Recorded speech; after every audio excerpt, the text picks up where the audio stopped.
আসসালামু আলাইকুম। এখন ওয়েদারটা খুবই সুন্দর, আকাশটা খুবই মেঘাচ্ছন্ন এবং আকাশ নীল হয়ে আছে।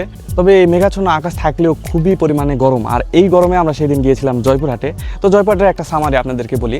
সেদিন জয়পুরহাটে আমি আর নয়ন গিয়েছিলাম পাসপোর্ট অফিসে। পাসপোর্টের কিছু কাজ ছিল, সেগুলো করার জন্য।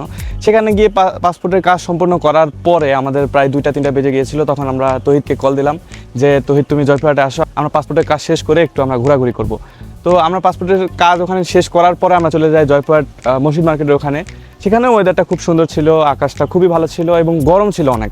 তো ওখানে একটা আখের রসের ব্যবস্থা ছিল, তো আমরা আখের রস খেলাম। তো তারপর আমরা কল দিলাম হচ্ছে আবাবিলকে, সে জয়পুরহাটে ছিল।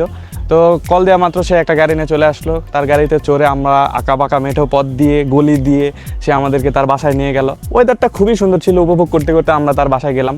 তার বাসার সামনে একটা কাজ চলতেছিল, তো আমরা ওখান দিয়ে হেঁটেই পার হলাম।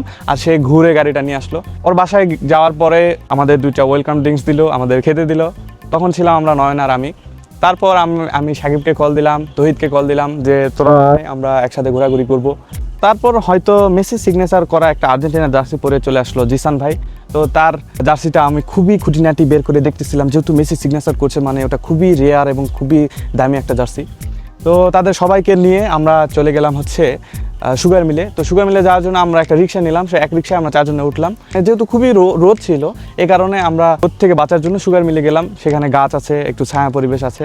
আমরা নামলাম, নেমে একটু হাঁটাহাঁটি করছিলাম। হাঁটাহাঁটি করে ওখানকার পরিবেশটা খুবই ভালো ছিল, শান্ত। যদিও ছায়া ছিল কিন্তু গরম। ওখানে আমরা অনেকক্ষণ সময় কাটালাম।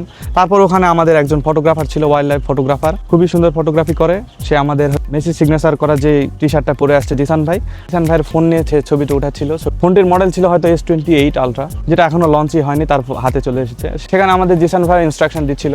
তারপর হুট করে আমাদের মাথায় আসলো, কে জানি তুললো, সাকিব তুলছিল যে